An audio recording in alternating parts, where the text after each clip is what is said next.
Bonjour Moira, je vous donne le bras. Montez. Hop, voilà.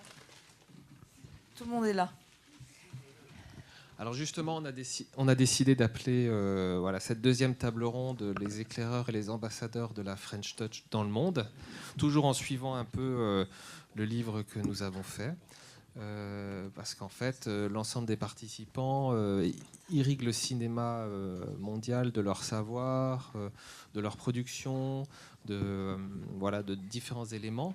Et donc nous allons commencer peut-être, Anne, à poser la première question de cette table ronde. Alors, je pense que nous avons déjà commencé par projeter un film qui présente Film France. D'accord. Donc, Valérie Lépine-Carne, qui est sa déléguée générale, on lui posera les questions après.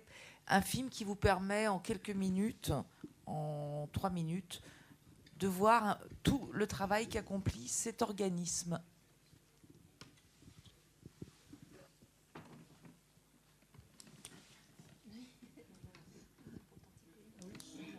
Upon your cot, think back on all the kings.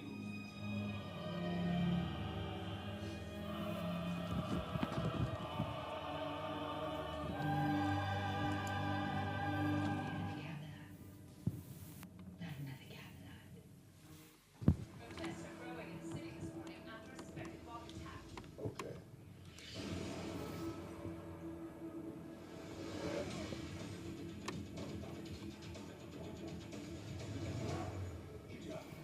I work for the CIA.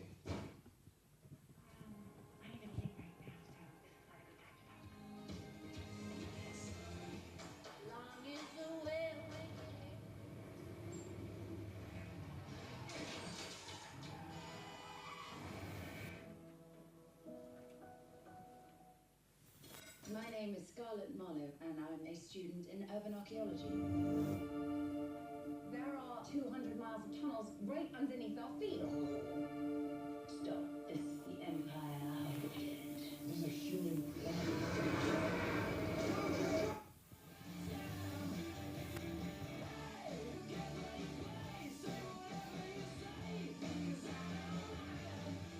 So a toast to the judges whose jaws all hit the ground when they saw you guys perform.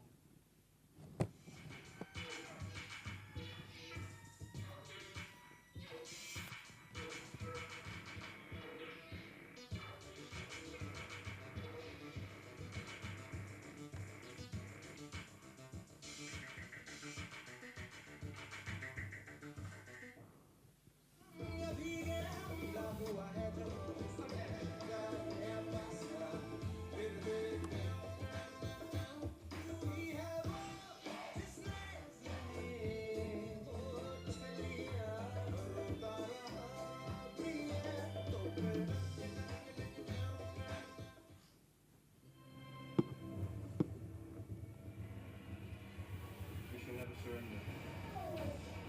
The call went out. We have to go to Dunkirk. Every now the enemy pushes closer. I'm driving back now. Oh, brother. Driving is the only way to see a country. Very well. Where are you? Straight to Paris now, right?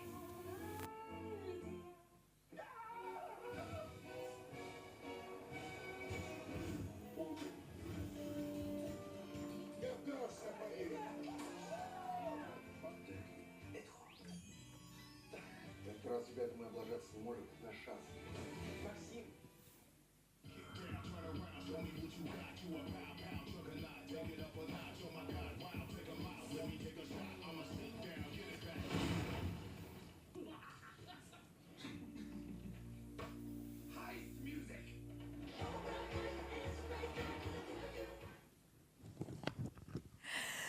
Donc voici quelques... Vous pouvez applaudir. Oui, vous avez pu voir là un panel assez impressionnant Voilà. de l'ensemble justement, soit des lieux qui ont été tournés, enfin des lieux qui ont été utilisés pour être tournés par des productions étrangères, soit justement aussi d'autres éléments comme des compétences sur les VFX et l'animation bien évidemment. Mais on va en parler justement plus pleinement avec avec Valérie Lépine-Carnic. Voilà. Donc, peut-être tu veux poser la première question. Oui, Valérie, alors, au vu de ces extraits, est-ce qu'on peut dire que la France est bel et bien un pays d'accueil des tournages étrangers du monde entier ? Alors là, vous avez vu, Anne, sur cette bande-annonce, successivement Jackie, Pablo Larraine, vous avez vu Idriss Elba, ça c'est juste pour me faire plaisir moi, Bastille Day, on partage... Ah oui, tout à ok, d'accord. Des effets spéciaux, des films indiens, un film indien, Béficre, qui a été tourné à Paris, dans le nord de la France et sur la Riviera aussi, Dunkerque, que vous avez, j'en suis sûre, tous vus, Moi moche et méchant, autant de films qui ont tous en commun d'avoir bénéficié du crédit d'impôt international, qui a été mis en place en France en 2009 par le CNC et Bercy, et qui a fait ses preuves au cours de ces dernières années en attirant en France des films qui ne seraient absolument jamais venus tourner en France s'il n'y avait pas eu cet incitatif fiscal. On en est absolument tous convaincus. Et puis, il y a eu un bouleversement en 2016, année où le dispositif a été rendu plus attractif, passant de 20% d'incitatif fiscal à 30%. Et là, en 2 ans, on a doublé le nombre de projets qui sont venus tourner en France, encore une fois, qu'il s'agisse de films, de longs métrages en prise de vue réelle, d'animation, et puis de VFX, de projets de VFX. Vous avez vu le logo de Buff arriver à la fin de notre présentation. Donc oui, on est évidemment très heureux d'accueillir ces films. Et si tu le permets, Anne, j'aurais aimé faire un petit préambule, parce que tu vois, le nom de notre panel, c'est les éclaireurs et les ambassadeurs de la French Touch dans le monde. Et alors quand j'ai vu qui étaient mes formidables co-panélistes, je me suis dit, bon, on aurait peut-être pu appeler ça les ambassadrices et les éclaireuses de France. Et puis, en effet, tu as raison. alors, sauf que tout d'un coup, je me suis dit, éclaireuse de France. Non, ça, c'est pas possible. Toute ma jeunesse, j'ai résisté à ma mère pour ne pas être une éclaireuse de France. Et là, je suis rattrapée par mon destin. Non.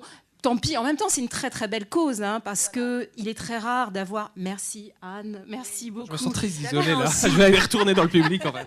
D'avoir un panel féminin, donc moi je m'en réjouis beaucoup, d'autant plus que on a été organisateur avec le CNC et Film France de cycles de conférences dans le cadre du Salon des tournages qui s'est déroulé à la Grande Halle de la Villette avec, je dois dire, beaucoup de succès.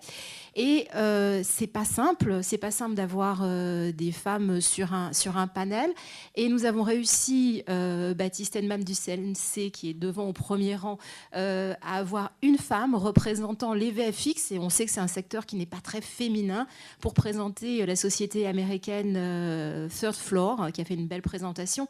Donc, personnellement, je m'en réjouis, encore que je suis tout à fait pour la parité. Et la première chose que j'ai faite en arrivant à Film France, c'est d'engager des hommes.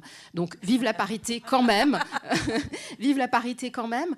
Je pense que nous toutes avons en commun d'avoir de la passion et de l'engagement pour défendre les talents et les œuvres français. Et c'est ce qui nous réunit autour, je crois, de cette French Touch. Voilà. Absolument. Alors justement, est-ce qu'on peut comparer le système Film France avec d'autres pays qui sont limitrophes ou qui sont européens ou extra-européens ? C'est-à-dire, est-ce qu'il y a les mêmes structures ou comment nous, en termes de concurrence et de comparaison, on se situe ? Alors, Film France a été créé il y a à peu près une vingtaine d'années, un peu plus d'une vingtaine d'années, pour 2 choses, pour faire en sorte qu'il y ait une meilleure répartition des tournages de films et de cinéma, de télévision sur l'ensemble du territoire. On sait tous que l'essentiel des tournages se déroule en Île-de-France, sauf que maintenant, il y a une meilleure répartition sur l'ensemble du territoire. L'Île-de-France demeure le premier lieu de tournage, avec à peu près 45% des jours de tournage qui s'y déroulent tant pour la télévision que pour le cinéma. Mais l'Île-de-France est suivie de près, bien évidemment, par la région PACA, par Rhône-Alpes, qui sont des grosses régions de production maintenant. Et bien sûr, je dis bien sûr, non, c'était pas tout à fait évident il y a quelques années, mais maintenant, on peut dire que Aquitaine, Nord-Pas-de-Calais, Bretagne, Centre et Occitanie sont des régions où également on tourne à la fois des œuvres françaises et des œuvres internationales, étrangères. Je pense en particulier à la région PACA qui a accueilli Riviera, qui est une série Sky qui a été diffusée sur SFR, qui revient tourner avec beaucoup de jours de tournage sur la région PACA, ou à nos amis de la Guadeloupe qui accueillent depuis maintenant 7 ans, 8 ans bientôt, une série pour la BBC qui s'appelle Meurtre au paradis, Death in Paradise, qui remporte un gros succès sur la BBC, qui est diffusée aussi par France 2. Et ça, c'est quelque chose qui est effectivement fait grâce aux engagements massifs du CNC en matière de crédit d'impôt, et puis au dispositif de Film France et des bureaux qui, localement, 36 bureaux répartis sur tout l'ensemble du territoire, qui accueillent les tournages, offrent des décors et mettent à disposition des ressources humaines, puisqu'il y a des équipes techniques qui sont prêtes à travailler localement, et effectivement aussi des figurants. Dunkerque, par exemple, qui a été tourné avec du crédit d'impôt international et avec le soutien logistique de la région, eh bien, a fait tourner 1500 figurants. Donc il y a besoin de beaucoup d'équipes locales. Est-ce qu'il y a des caractéristiques particulières que recherchent justement des productions étrangères lorsqu'ils viennent tourner en France ? C'est-à-dire, est-ce qu'il y a des territoires, des terroirs, des images, des visuels qu'ils viennent rechercher ? Alors, on ne vient pas en France par hasard, on vient en France pour des territoires. En général, c'est le script, c'est le scénario qui induit le lieu où, évidemment, les productions anglo-saxonnes ou autres, indiennes, comme vous avez pu voir, choisissent la France. C'est la production value, en bon français. C'est ce qui fait la différence entre un produit lambda et un produit qui aura cette touch française, cette French touch, bien évidemment. Il y a des talents. Les équipes dont on sait qu'elles sont techniquement opérationnelles, qu'elles sont multitâches, qu'une équipe française est plus rassemblée qu'une équipe américaine. Donc pour ça, évidemment, les producteurs étrangers viendront en France, et puis bien évidemment, ils viendront parce qu'il y a un incitatif fiscal. Clairement, si on perd cet incitatif fiscal, on perd la première carte. Quand on va à Los Angeles, les majors nous disent, enfin ils ne nous posent pas la question parce qu'ils le savent très bien en fait. Et rappelez-nous, c'est toujours 30%. Ah d'accord, bon, ok. En même temps, Valérie, vous développez à Film France énormément de nouveaux dispositifs. Je pense au fait de faire venir des étrangers pendant 10 jours en France et leur faire visiter les régions. Notamment, je pensais aux Brésiliens que vous avez fait venir il y a peu de temps. Il y a le ciné-tourisme aussi, qui était d'ailleurs un thème de votre table ronde avant-hier, je crois. Également des outils digitaux que vous développez avec une base de données extrêmement importante et le maillage régional. Tout ça sont des composantes absolument essentielles pour les productions étrangères. Oui, merci de le rappeler, Anne. Nous avons vraiment, au cours de ces dernières années, développé l'attractivité du territoire au travers des images qui sont tournées. On considère que c'est un dispositif global. Faire venir des films tournés en France, c'est une chose. Mais après, il faut garder à l'esprit que ces films vont rayonner dans le monde, que Dunkerque, c'est très important, est distribué sous le nom de Dunkerque et non pas d'Opération Dynamo. Ça aurait pu être le cas. Résultat des courses, aujourd'hui, Dunkerque existe sur la carte mondiale. Si ça avait été Opération Dynamo, on y aurait vraiment perdu. C'est comme Casablanca. Voilà, Casablanca, tout le monde sait que ça existe. Dunkerque, on sait que ça existe grâce à ça. Et pour la petite histoire, on a un producteur qui est venu nous voir il n'y a pas très longtemps, américain, en disant bon, j'aimerais bien tourner, j'ai besoin d'un front de mer en France. Qu'est-ce que vous avez ? Dunkerque. Oui, Dunkerque, c'est bien ça. Donc voilà, ça existe, c'est vraiment bien. Et l'attractivité et les images qui circulent, c'est un savoir-faire, c'est un talent français. Et là, je regarde Anne parce que c'est sûr que les décors et sa contribution à Midnight in Paris, à Magic in the Moonlight, vous avez aussi travaillé à d'autres films, à Casanova, si je ne me trompe pas, ou alors je regarde ma petite fiche parce que je me trompe toujours. Paris Can Wait. Paris Can Wait. Voilà. Ça, c'est des titres qui vont circuler avec votre touche à vous, qui sont financés par le crédit d'impôt international, mais qui vont contribuer à la visibilité de la France. Et puis Nathalie, bien sûr, ces talents dont je parlais, ils sont formés quelque part, Ils sont formés dans nos écoles d'excellence, à la FEMIS. Et quand on a besoin de plus de 5000 techniciens sur le tournage de Mission Impossible, il faut bien aller les chercher quelque part. Et c'est la formation française qui fait la différence. Donc voilà, et puis je me retourne vers mon autre voisine, bien évidemment, les Gobelins. MacGuff Illumination, c'est 800 créatifs qui travaillent dans le centre de Paris à développer des petits Minions, des Lorax, comme des petites bêtes. Voilà, tout ça, c'est la French Touch. Et c'est du crédit d'impôt international. On est vraiment dans une logique globale.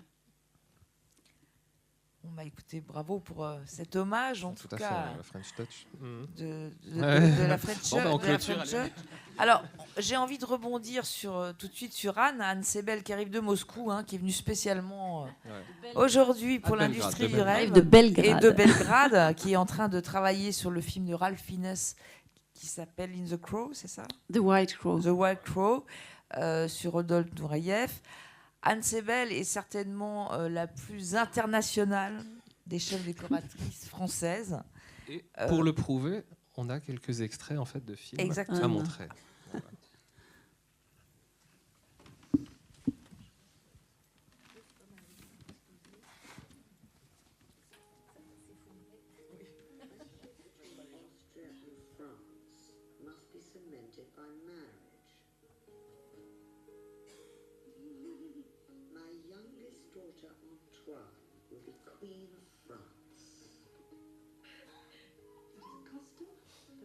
Retain nothing belonging to a foreign court. You represent the future. All eyes will be on you. She looks like a child.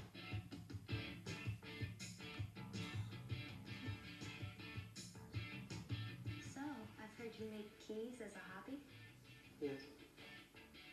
It'd be interesting to see how long she lasts. What on earth is going on with that young couple? It's a disaster. This is ridiculous. This, madame, is Versailles.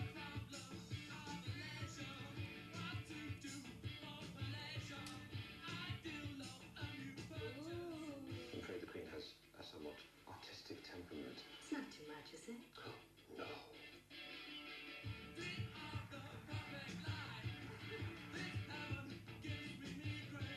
She spends like mad. People of France are hungry. The King and Queen are complete blunderers.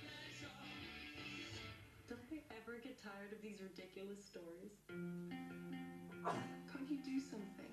I'm not going to acknowledge it. She was in the shrubs at dawn with various men. He has quite a reputation.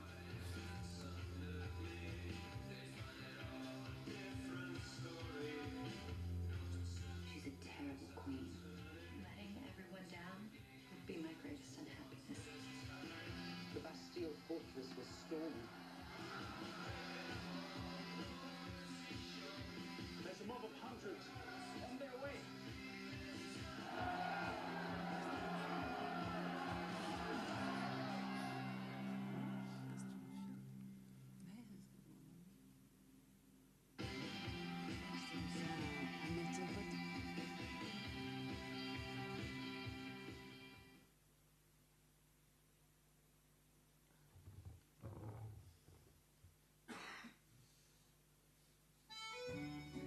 I mean, this is unbelievable. There's no city like this in the world. You're in love with a fantasy. I'm in love with you.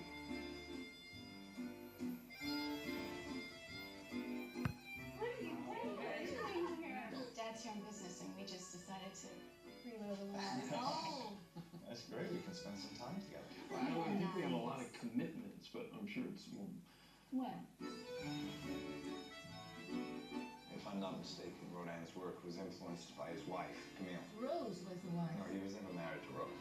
I hope you're not going to be as antisocial tomorrow. I'm not quite as taken with him as you are. He's a pseudo-intellectual. Slightly more tannic than the 59. I prefer a smoky feeling.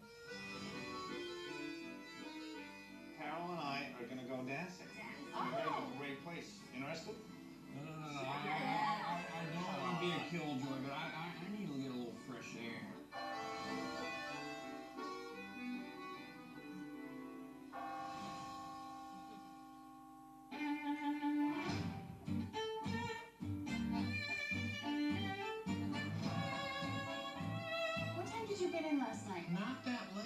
probably not going on another little hike tonight. Where'd Gil run off to? Been walking around Paris. Where do you think Gil goes every night? He walks and gets ideas. Why are you so dressed up? I was just doing a little writing. You dress up and put on cologne to write? Because you know how I think better in the shower and I get the positive ions going in there? I had a private detective follow him. And what happened? I don't know. The detective agency says the detective is missing. I'm in a very perplexing situation. तो फाइनल है कभी I love you नहीं बोला right Right. वैसे never say I love you को फ्रेंच में कैसे बोलते Navi jamais je t'aime. हैं नदी जमे जतन आहा सो sexy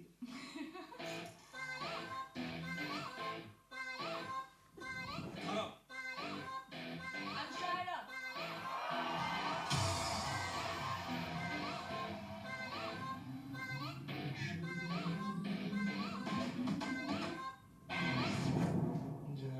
Are you go back to real life? तुमने मेरा नंबर तो दिया नहीं You know, मेरा अभी recently breakup हुआ है. मैं कुछ दिनों तक single रहना चाहती हूँ.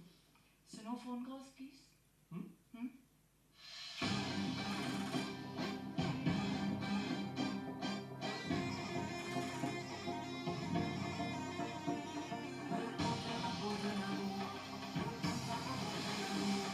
So I'm just saying एक night some drinks some dancing some फुकौत देख लो वहाँ पे.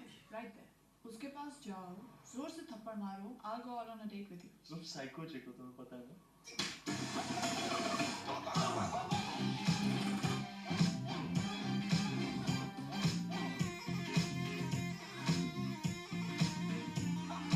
हम क्यों नहीं एक दूसरे को आई लव यू जैसी स्टूपिड बातें बोलेंगे? क्योंकि फिर सब इमोशनल हो जाता है और सेंटी हो जाता है और मस्ती का दी एंड हो जाता है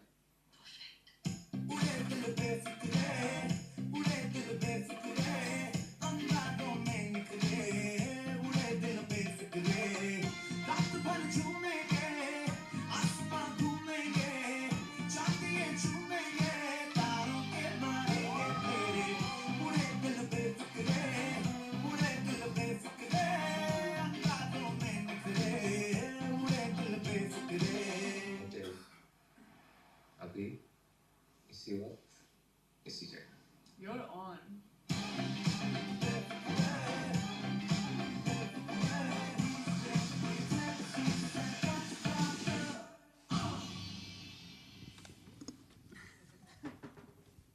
पलटने नहीं वाले पलटने का भी तो 90s में करते थे लोग. I was just checking out his ass.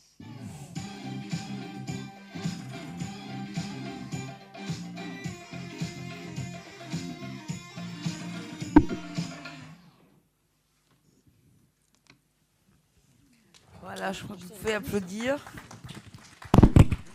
C'est vraiment un petit panel de toute la filmographie de Anne, dont je rappelle qu'elle a quand même été nommée aux Oscars en 2012 pour Midnight in Paris.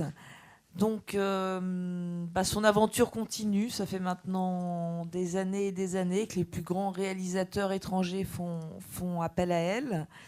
Anne, j'ai envie de te poser une question. Est-ce que le fait d'être française est une plus-value en quelque sorte dans ce milieu international, étranger, américain, indien? Qu'est-ce qu'on aurait de plus que les autres finalement? Je peux parler que de mon expérience en fait. Je crois que ça dépend déjà du scénario, comme le disait la personne, et ça dépend aussi de, pour moi, je suis rentrée dans ce milieu un petit peu par la petite porte, et j'ai fait tout mon apprentissage avec des grands metteurs en scène américains, comme ce que vous avez vu, mais parce que je crois que ce que m'a dit le réalisateur de Road Movie, le petit film indien qu'on n'a pas vu, c'est que notre culture et notre sensibilité sur un film comme le sien, qui était entièrement indien, pouvait apporter quelque chose de plus au film qu'il allait faire, une autre touche, une autre sensibilité qui, alliée à la leur, donnerait quelque chose de différent. Et je ne sais pas si vous avez vu Road Movie, mais on sent vraiment ça, parce que moi, je suis arrivée dans une culture que je ne connaissais absolument pas. J'avais des idées préconçues sur certaines choses dans les décors. Quand j'ai fait les recherches, je me suis dit, c'est pas du tout comme ça. Mais en même temps, j'y ai mis ma propre culture, ma propre sensibilité, et ça a donné quelque chose d'autre par rapport au film indien, je crois. Donc, notre sensibilité, je suis sûre qu'il y a quelque chose de ça, il y a quelque chose de notre culture. Je le vois sur le film que je suis en train de faire aussi. Dès qu'il y a des décors français ou en France, évidemment, c'est plus simple de prendre une chef décoratrice française parce qu'on a cette culture. Pour Marie-Antoinette, c'était vraiment ça. Il y avait un directeur artistique américain qui ne connaissait pas du tout l'histoire française et qui ne connaissait pas non plus beaucoup le travail en studio. Donc, en fait, j'ai dirigé une énorme équipe de déco entièrement française parce qu'on avait aussi ce savoir-faire. Et on était capable de mener à bien un projet comme ça, entièrement tourné dans des châteaux, et pas du tout en studio, en fait. On a recréé des studios dans les châteaux. Donc je crois que c'est un mélange de culture, de sensibilité, et puis de nécessité d'un scénario. Est-ce que j'ai répondu? Parce que je m'embarque un peu à droite. Mais ce qui est très intéressant dans ce que tu dis, c'est que tu as aussi travaillé sur des blockbusters. Donc... Là, tu évoquais plutôt des films d'auteur, même si c'est des films à gros budget, comme Béficreux ou même Midnight in Paris. Bon. Mais tu as travaillé aussi sur Munich, G.I. Joe, enfin voilà. Exactement. Alors, oui, c'est vrai que dans ces cas-là, pour Munich, j'étais le art director, mais j'étais le bras droit de Rick Carter, qui est un peu mon mentor, qui m'a demandé, le film se faisait plus en France parce que pour des raisons de sécurité, je crois que c'était à l'époque, ou d'argent, mais à Budapest, et il m'a demandé de venir recréer la France à Budapest. Donc, parce que, étant française, je pense que j'étais plus à même de faire les choses d'une manière juste et d'arriver à dégager d'une ville qui n'était pas française que je pouvais en tirer pour le rendre français. Des choses qui pouvaient faire l'affaire, ce qui se passe d'ailleurs sur ce film que je fais, parce qu'on est obligé d'aller tourner un film anglais. Donc, ils voulaient venir en France, mais c'est trop cher. Donc, on a tourné un peu 5 jours pour les crédits d'impôt des extérieurs. Mais on fait tout le reste en studio, en Serbie. Donc, j'ai refait la France en Serbie, la France en Russie, la Russie en Serbie. Ça devient super compliqué pour nous. Et donc, je crois que la culture qu'on a nous aide à faire ces choses-là, quoi. Je navigue au gré des crédits d'impôt, en fait, maintenant. Et comment se passent les échanges avec soit la production, soit les réalisateurs? Est-ce que tu arrives à les influencer sur des choix? Moi, je pense par exemple sur Before Midnight avec Woody Allen sur sur le musée de la fête foraine. Voilà, est-ce qu'il y a des éléments que tu arrives justement à immiscer dans les plans de développement où ils n'ont pas d'idées, où ils ont des idées préconçues? Comment tu arrives justement à changer le scénario, tu veux dire, ou à plus d'originalité dans ça, quoi. Oui, en fait, ça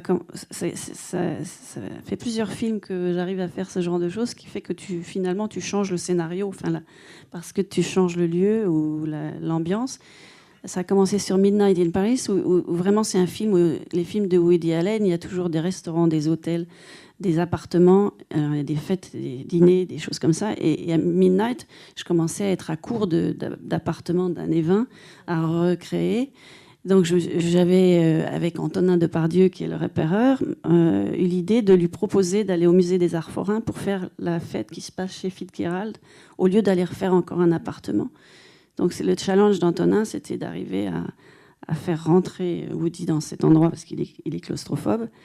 Et ensuite, à moi de lui dire, voilà, on va utiliser ce lieu qui est quand même magique. Midnight in Paris, c'est une histoire de temps qui passe, donc il y a des manèges, on peut remonter le temps, c'était mon idée. J'avais parlé au directeur de la photo, parce que toujours, il faut aussi savoir si ça ne va pas leur poser trop de problèmes. Et du coup, on l'a emmené en fin de repérage là-dedans, et je lui ai dit, voilà, j'aimerais vous proposer ça. Et il m'a dit, let me think about it. Et le lendemain, il me dit, j'ai une idée, on va faire la partie de Fitzgerald là-dedans. Et donc voilà, donc j'ai influencé, mais le film d'après à Rome, il m'a dit, si vous avez une idée, je change le scénario.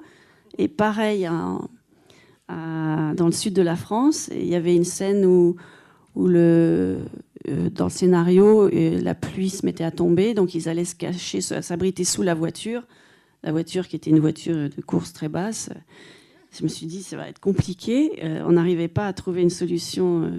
Et puis, j'ai dit au repéreur, écoute, trouve-moi des lieux complètement incroyables où je puisse faire ça. Et on a trouvé l'observatoire de Nice.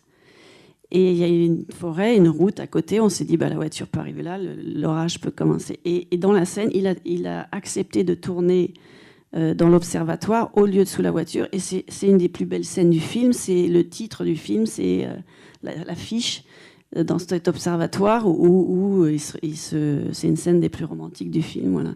Donc on peut en tant que décorateur arriver à un peu influencer ou proposer des choses qui sont retenues. Donc à chaque film que j'ai fait avec lui, j'en ai fait 3, et à chaque fois, après Midnight, il m'a dit, si vous avez une idée...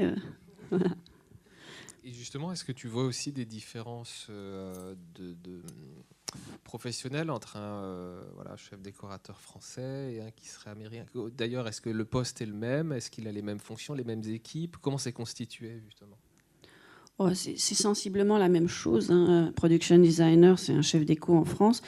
Ce qu'il y a, c'est que certains films que j'ai faits, ils étaient tellement gros qu'il y a un poste intermédiaire qu'on n'a pas ici, qui était celui que j'avais sur... Marie-Antoinette, que s'appelle Supervising Art Director, c'est en fait un chef déco, un sous-chef déco qui ne signe pas avec le chef déco, mais qui gère toute l'équipe. Donc c'est un peu la seule différence. Et aussi, aux États-Unis, ils ont un poste, le Prop Master. En fait, c'est un département à part entière. Dans mon département, il y a le département de la création, il y a les ensembliers.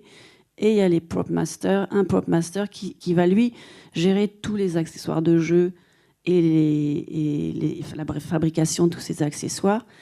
Et en France, on a ce qu'ils appellent le prop master. En France, c'est l'accessoiriste de plateau qui est alimenté par les ensembliers et les régisseurs d'extérieur pour ce qui est des accessoires de jeu, mais il n'y a pas une personne en titre.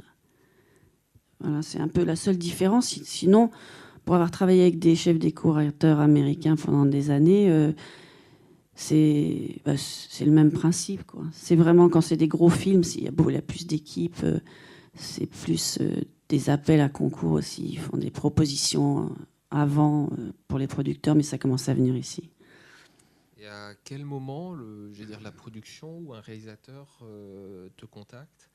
Et comment on te connaît finalement dans le métier? Est-ce que c'est du bouche à oreille? Est-ce que tu vas à des événements? Comment ça se déroule justement pour créer du relationnel en termes de...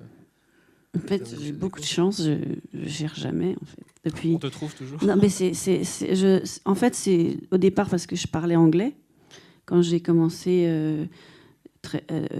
premier truc, c'est James Bond, où j'avais pas contacté Serge Douy parce qu'il me faisait peur, et il m'a vu dans un studio en train de faire une pub pour quelqu'un. Il m'a demandé si je parlais anglais.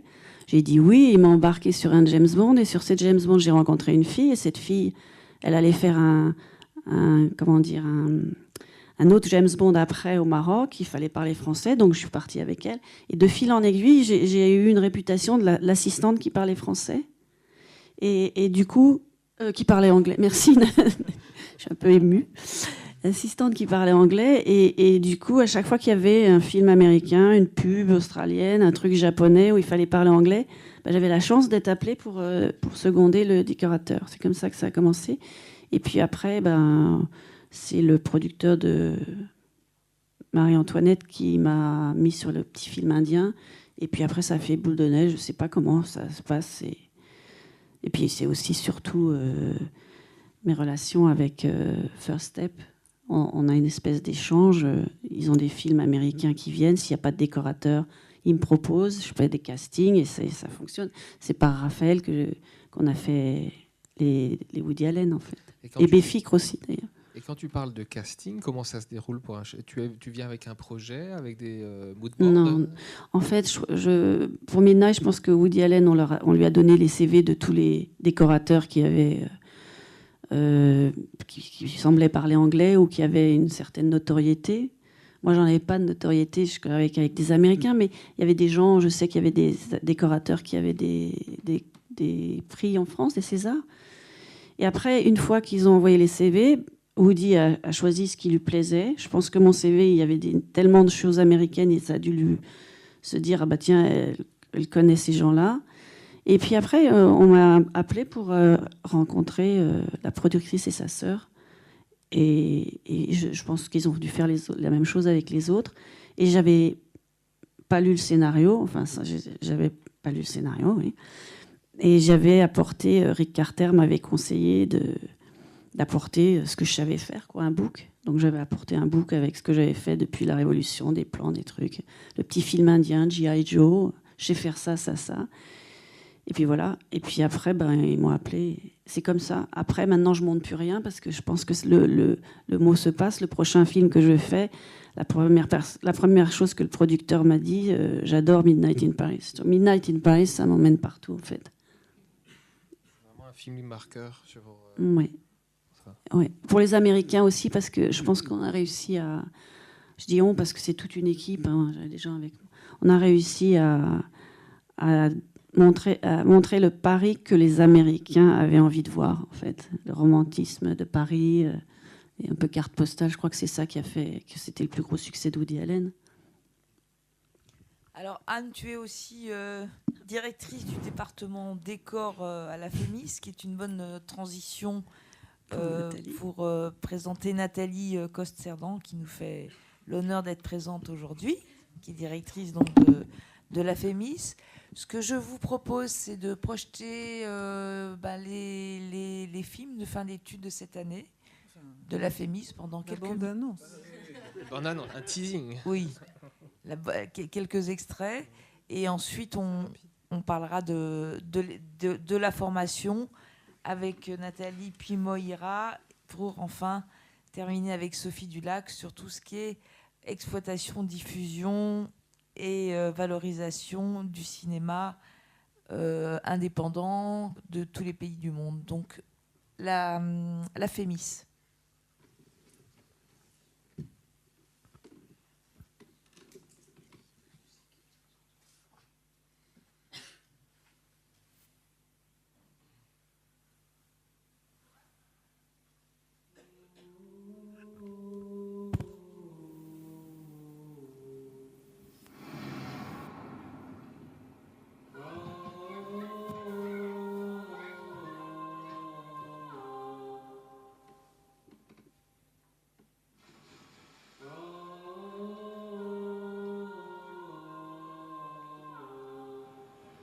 Tu fais quoi là? Avec le mec?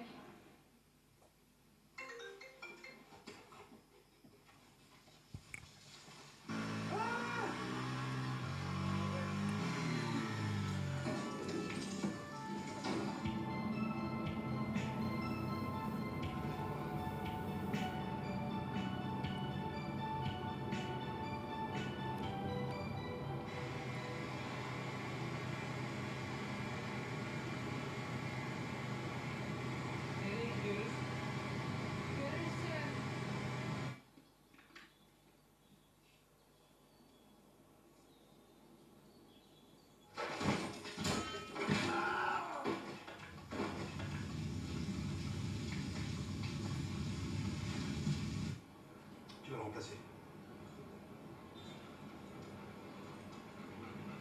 Mais non, il va arriver, il doit avoir un problème. Un problème? Ouais.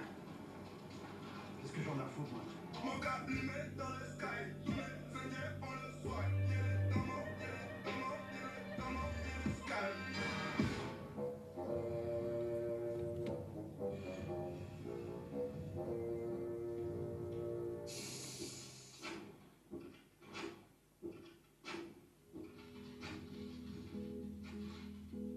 Tu sais, Clem, j'arrivais pas à dire qu'ils avaient proposé de me garder après le stage à Pékin.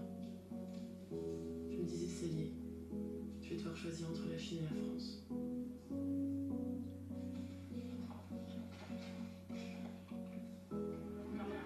Monsieur, avec vous. Dis-lui qu'elle est. Enfin, sur lui, sur lui. Sur mon lit. Je sais qu'un jour d'avril 1931, Jean-Pierre Richard naît à Grand-Camp-les-Bains, qu'il a pour mère Thérèse Richard, née Coste, et pour père Maurice Richard.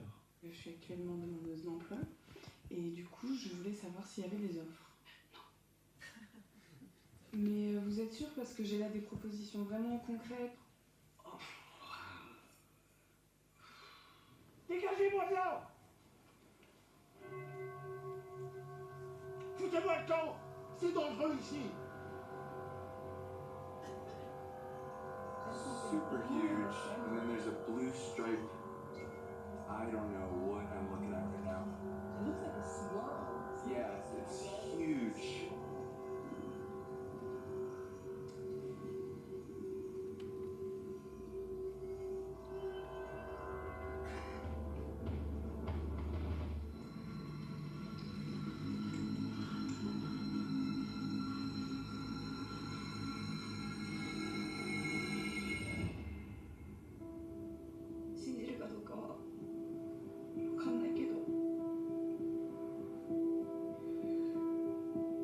I haven't slept since I was born.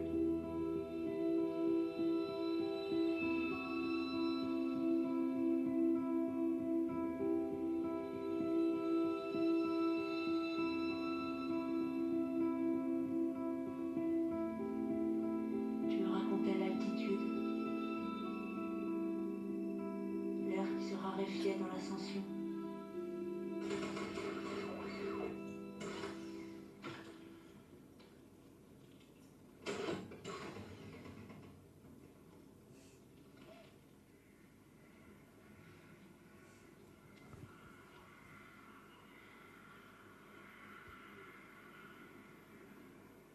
Qu'est-ce que vous faites là? Je voudrais être seule avec elle. Vous pouvez pas rester ici.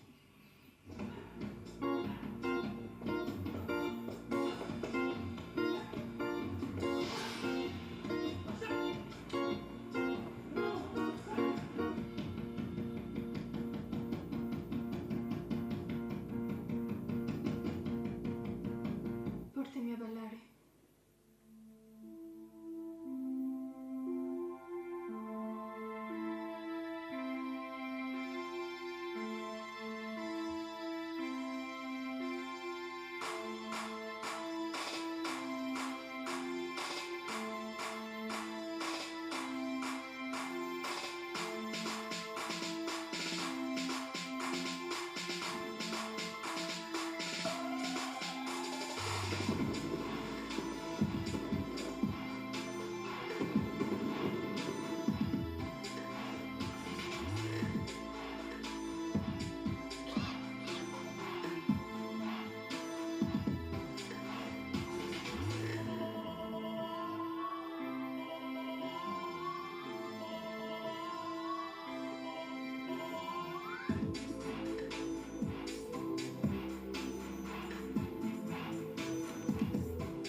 Ouais.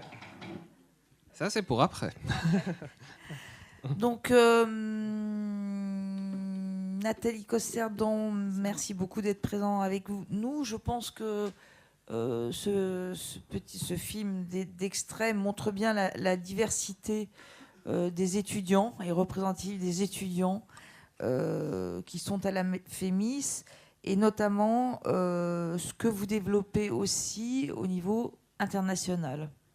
Donc, quelques mots peut-être sur l'école et toutes les actions multiples et nombreuses que vous menez maintenant en partenariat avec une quinzaine d'écoles étrangères et les étudiants qui partent en effet partout dans le monde et l'accueil des étudiants étrangers en France aussi.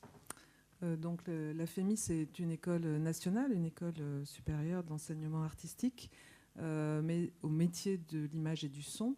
Mais évidemment, la question internationale traverse en fait toute sa pédagogie, et c'est vraiment un enjeu pour nous, non seulement économique, puisqu'on forme à tous les métiers économiques, donc l'enjeu d'inciter nos étudiants à aller chercher des financements partout dans le monde, mais aussi artistique, dans la mesure où l'ouverture au monde est pour nous un enjeu décisif pour la création.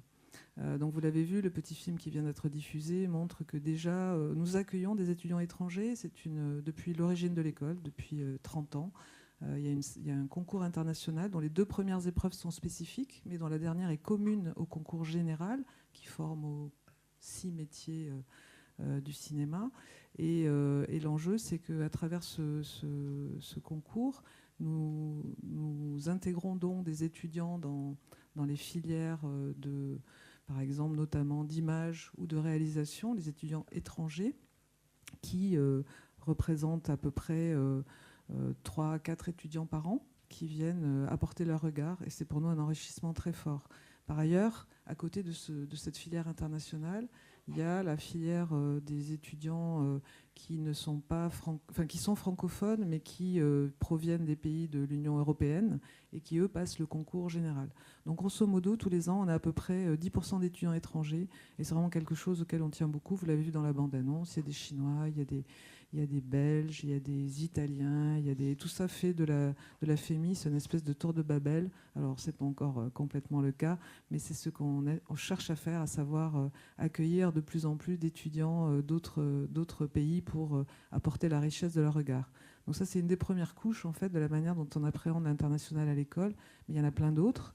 La deuxième, c'est notamment ce que vous évoquez, à savoir l'idée de permettre à chacun de ces étudiants d'aller regarder comment on enseigne le cinéma ailleurs, aller intégrer des équipes de formation et d'enseignement dans d'autres écoles. Donc depuis 10 ans, en fait, l'école a mis en place une série de partenariats avec des écoles qui nous ressemblent ou qui sont très différentes. Et chaque département a son alter ego dans un des territoires où il apparaissait qu'il y avait un enjeu pédagogique particulièrement fort et de nature à justifier ce partenariat. Donc, comme Anne est à côté de moi, je vais commencer par elle. En fait, en décor, nos étudiants vont passer 6 semaines à Pune, en Inde. Alors, n'y voyez pas un lien avec le dernier film qu'elle a présenté dans sa bande-annonce, mais un peu quand même.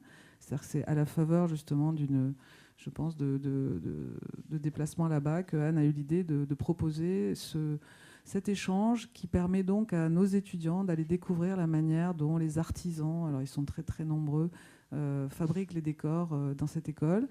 Et à contrario, nous accueillons ensuite les étudiants indiens. Donc c'est le double effet Kiss School, c'est-à-dire qu'ils vont voir ailleurs comment ça se passe, et par ailleurs nous accueillons et nous essayons d'accueillir au sens, il faut toujours avec les étudiants français leur dire oui, accueillez-les bien à Paris, c'est un défi. Nous accueillons donc les étudiants ensuite et ils participent aux cours que les directeurs de département et les enseignants délivrent au reste des étudiants. Donc ça veut dire que finalement on a une année parsemée de nationalités de tous ordres. Donc les Indiens pour le décor, les Russes pour le son. Alors là, c'est un vieil accord, c'est un des premiers qui a été signé avec la plus vieille école de cinéma européenne, la VGIK, où là, l'enjeu, par exemple, c'est de montrer aux étudiants russes comment le son direct est pratiqué en France, parce que le son direct n'est pas utilisé sur les tournages en Russie, en tout cas à ma connaissance. Et en contrepartie, nos étudiants son vont à Moscou procéder à un enregistrement d'orchestre symphonique qu'on n'a pas nécessairement l'opportunité de leur permettre chez nous. Donc chaque fois, les scénaristes vont à la Columbia, les réalisateurs vont soit en Chine avec la Beijing Film Academy, soit en Argentine, ça s'appelle la FUC, pas la FUC, la FUC. C'est une école privée argentine.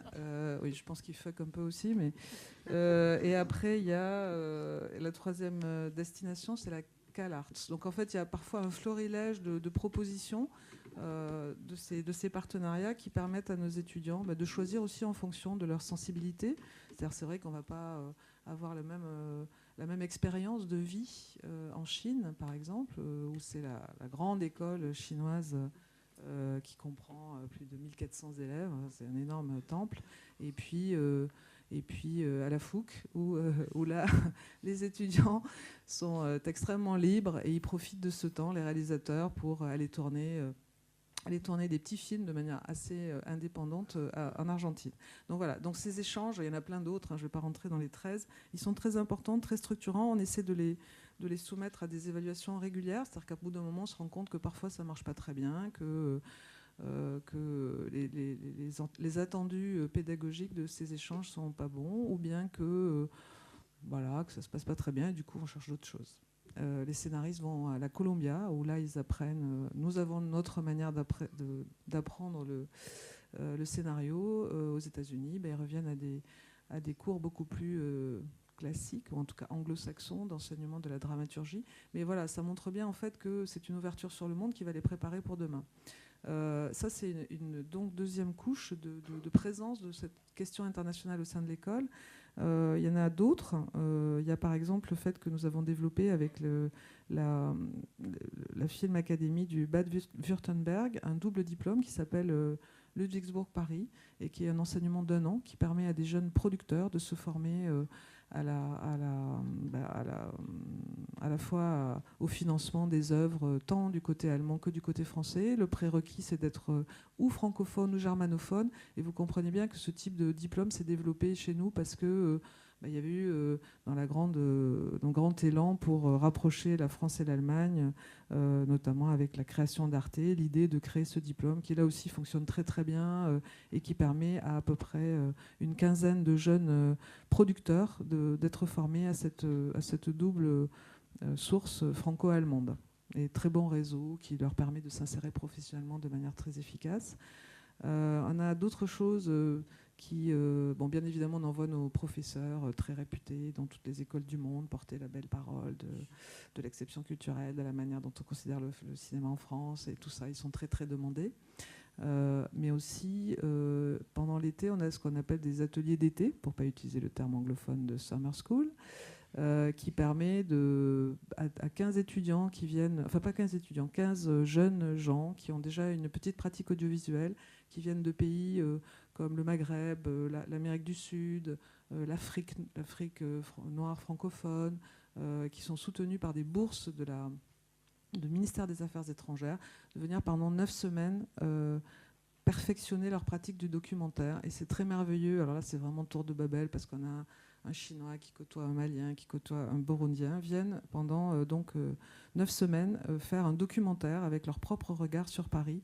Et ça donne lieu vraiment à des œuvres absolument magiques qui, là aussi, sont une espèce de souffle qui traverse l'école, parce que même les gens qui ont passé le concours général s'attardent à regarder ces choses-là, et ça leur fait aussi beaucoup de bien, parce que ça les ouvre à ces réalités-là. Qu'est-ce qu'il y a encore ?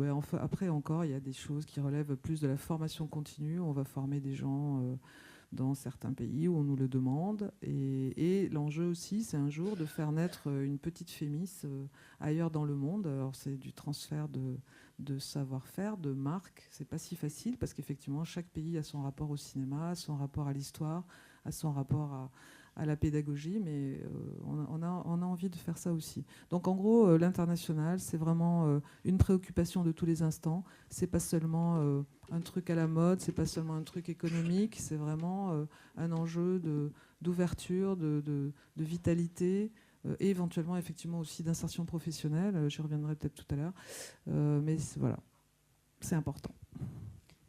On va peut-être, on est un tout petit peu pressé par le temps malheureusement. Mais voilà, donc on reviendra tout à l'heure à la Fémis. On va peut-être parler des Gobelins. On va juste, Pierre, passer la bande-annonce de la présentation et pas les petits films, parce que malheureusement, on n'a pas le temps. Voilà, le petit film qui avait commencé tout à l'heure.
Ça met dans l'ambiance. Hein.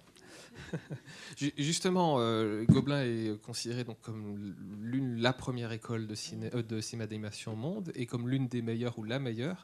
Qu'est-ce qui fait justement qu'elle a ce titre-là? Qu'est-ce qui fait les qualités de l'école de Gobelin? Alors il y a un micro qui doit être par là. Voilà, il arrive. Je dirais que c'est d'abord historique. On a été la première école à enseigner le cinéma d'animation en France, donc depuis 1974. Ensuite, c'est justement lié à ce facteur historique. Donc on a un réseau d'anciens qui sont vraiment partout.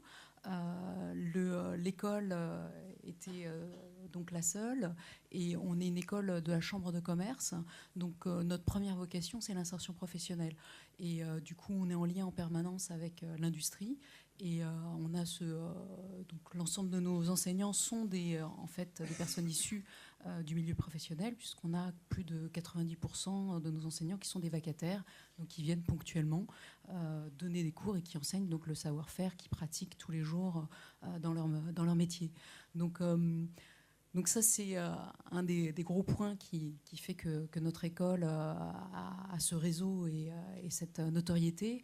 Maintenant, il se trouve que notre école est aussi donne beaucoup d'importance à l'équilibre entre la technique et l'artistique, qui sont en fait des enjeux très importants pour nous, pour la France, puisque je pense que ce qui caractérise l'industrie française, c'est aussi, on n'est pas seulement une industrie de prestataires, mais on porte beaucoup de projets originaux. Et donc pour ça, il faut que nos talents qui sortent de notre école soient aussi porteurs de projets et capables donc de créer. Donc c'est ce mélange de savoir-faire technique et de créativité qui fait partie aussi, qui est au cœur en tout cas de notre enseignement, qui fait la force de l'école. Et bien sûr, donc, comme la FEMIS à l'international, c'est un enjeu important. Il n'y a pas de projet d'animation, que ce soit du long métrage ou de la série en France, qui ne soit produit sans financement étranger. Donc ce paramètre étranger, international, c'est pas seulement l'exportation des talents, mais c'est aussi travailler avec donc ces talents qui viennent du monde entier et qui viennent en France. C'est-à-dire qu'un film qui peut se faire en France va peut-être se faire avec des dialogues en anglais directement pour pouvoir être exporté et s'adresser à ce public international. Donc c'est très important. En plus, c'est le fonctionnement même du cinéma d'animation, l'organisation même de l'industrie en France, c'est beaucoup de petits studios, même si on en a aussi quelques gros comme Illumination. Et donc une production, parfois ça peut être 15 studios qui travaillent sur un même projet. Donc ce savoir-faire interculturel est très important pour nos étudiants.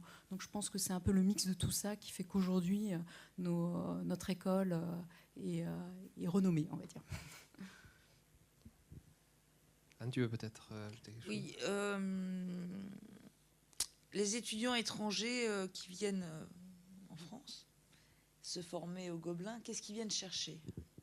Ouais. Est-ce que c'est la 2D ? Est-ce que c'est cette fameuse 2D dont on parle, qui serait la touche française reconnue mondialement ? C'est pas encore une fois, c'est pas seulement la technique donc qui viennent chercher, c'est aussi cette capacité d'injecter dans un projet une identité, donc et de sortir du mainstream. Et c'est vraiment ce que vont chercher ces étudiants étrangers. Puisque maintenant, depuis 2 ans, donc on a dupliqué notre programme phare donc, de 4 ans. On a dupliqué la partie master en formation anglophone. Donc on a le même contenu pédagogique, mais on a des étudiants donc, qui viennent de partout. On a entre 15 et 17 nationalités en fonction des promos dans cette classe internationale. Nos étudiants travaillent en équipe, donc sont aussi mélangés avec nos étudiants francophones, et ils vont justement essayer d'apprendre auprès de nos étudiants francophones ce savoir-faire qui est justement notre French Touch, qui est autour de cette diversité culturelle et de comment mettre en avant cette identité dans un projet. D'accord. On va peut-être parler, alors finalement, de nos ambassadrices, puisque nous avons la chance d'avoir que des femmes, par une ambassadrice du cinéma et français et indépendant étranger, qui est Sophie Dulac, qui est donc tout à la fois, qui a plusieurs casquettes, on va dire productrice, distributrice, exploitante et présidente du Champs-Élysées Film Festival, qui existe depuis 6 ans maintenant. Ça sera la 7e année. Oui. 7e année, voilà. Je propose qu'on regarde la bande-annonce de son dernier film qui est sorti, un de ses derniers films, Le rire de Madame Lynn, et ensuite nous allons poser quelques questions à Sophie.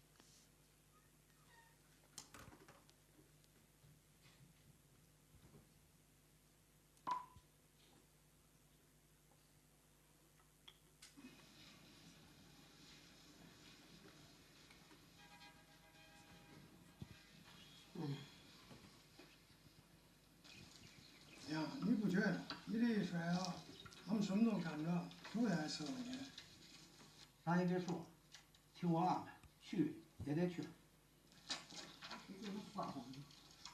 不错，新疆是的好，想赚赚上来。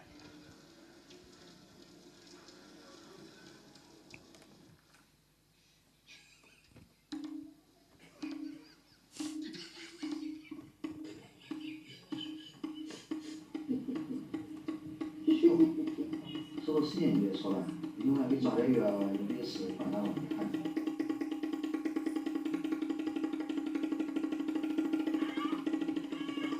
成学子会了，大爷3人学，谁不是呢？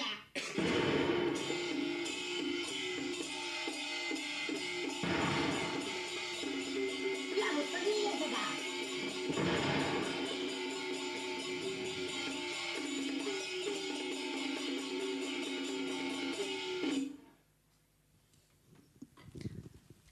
？Le film est toujours en salle, vous pouvez aller le voir. Si on filme toujours en salle ? Oui. Le film est toujours en salle. Ah pardon, Toujours en vous salle. fumez toujours en Pas salle. encore. Genre, oui, il est toujours en salle. Il est toujours en salle, donc vous pouvez aller le voir. Damien, je te laisse. Oui, juste une question. En fait, c'est qu'est-ce qui caractérise finalement dans vos différentes casquettes le fait d'être française? Est-ce que ça apporte quelque chose de particulier? Mais oui, est-ce qu'on a voilà, est-ce qu'on apporte une touche personnelle qui fait que Je sais pas. Oui, je pense que les étrangers adorent la langue française. Je trouve ça très romantique, très sexy, notamment les Américains. Non, je crois je pense qu'on n'est pas tellement différent des autres. On a des petits plus qui peuvent être le goût du romantisme, une certaine créativité, du retard aussi. Ça, c'est très français, le retard. Et donc ça plaît. Et en même temps, je pense qu'on est on est assez courageux, somme toute, dans le cinéma français, enfin, en tout cas les Français qui font du cinéma, parce qu'on prend des risques, et on prend des risques.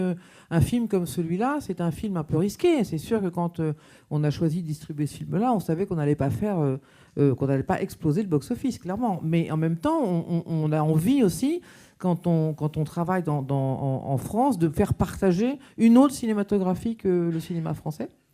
En tout cas, pas que. Et notamment, ça, c'est un premier film, hein, donc pas mal de premiers films dans mon line-up. Il y en a un en ce moment qui s'appelle L'Enfant de Goa, qui est un premier film indien aussi qui est sur les écrans. Donc, je crois qu'il y a une envie, surtout, de montrer, de faire partager une cinématographie différente. Donc, vous avez tout à la fois produit, toujours depuis le départ de votre histoire, énormément de films étrangers. Principalement, je pense au cinéma israélien, au cinéma chinois, au cinéma même allemand. Donc, vous les produisez, vous les distribuez, vous les exploitez.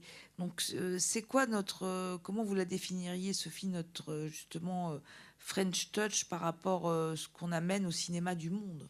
Alors, d'abord, je ne produis pas tous les films que je distribue, parce que je suis plus coproductrice que productrice, et je distribue plus que je ne produis.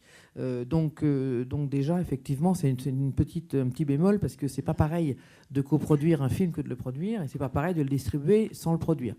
Non, la French Touch, pour moi, si vous voulez, ça veut tout dire et rien dire. C'est-à-dire que dans le cinéma, ce qui, moi, m'intéresse, c'est pas tellement la French Touch, c'est comment le public français va appréhender, en fait, des films qu'on va leur montrer, des films différents, des films parfois difficiles et pointus.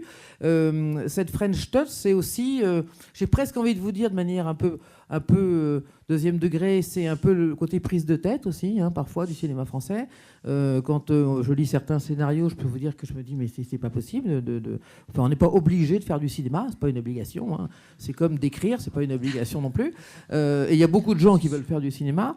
Donc cette French Touch, pour moi, c'est un générique, c'est une forme de générique, c'est-à-dire que on l'a ou on l'a pas, et c'est pas parce qu'on est français qu'on l'a dans le cinéma. Vous voyez ce que je veux dire? C'est-à-dire que ça dépend aussi de la façon dont on fait son métier, des gens qu'on rencontre et de l'envie qu'on a de montrer aux autres ce que c'est que le cinéma français. Et je fais beaucoup de films étrangers, mais pas mal de cinéma français aussi quand même.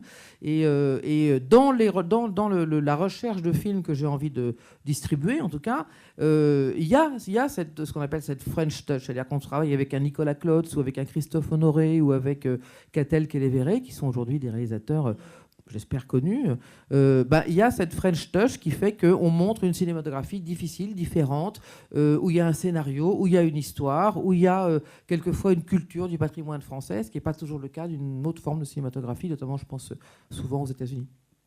Et justement, pour rebondir sur les États-Unis, puisque vous avez créé le Champs-Élysées Film Festival sur la plus belle avenue du cinéma, c'était quoi l'idée de faire venir le cinéma américain indépendant à Paris? D'abord, c'était de redorer un peu l'image de marque des Champs-Élysées, qui, sur le plan culturel, est totalement vide. Il ne se passe rien du tout sur le plan culturel.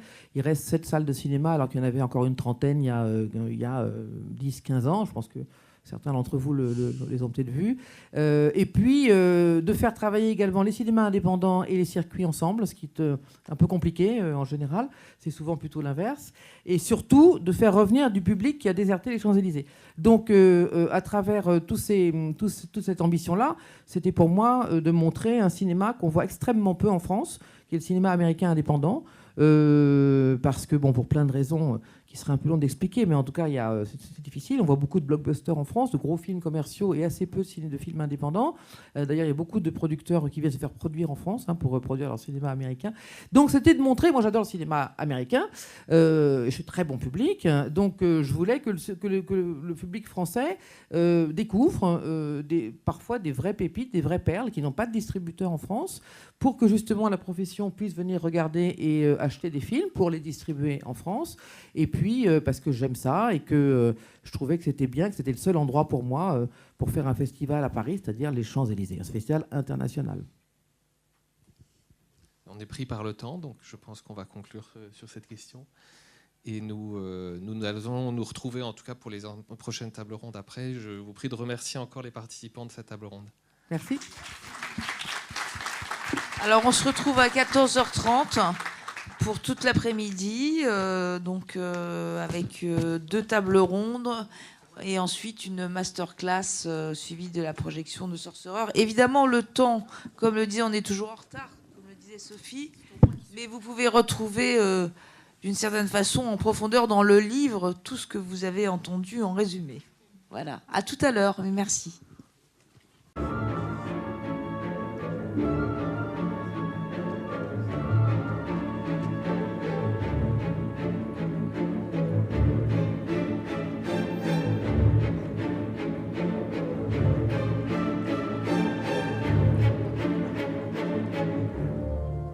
Alors, c'est sur cette magnifique musique donc, de Gabriel Yared, qui va bientôt nous rejoindre sur scène, que j'ai le plaisir d'accueillir à nos côtés, l'Industrie du Rêve, donc Aurélie Gros, qui est donc une amie et un soutien indéfectible au Festival L'Industrie du Rêve. Elle est vice-présidente culture du département de l'Essonne, vice-présidente de la commission des affaires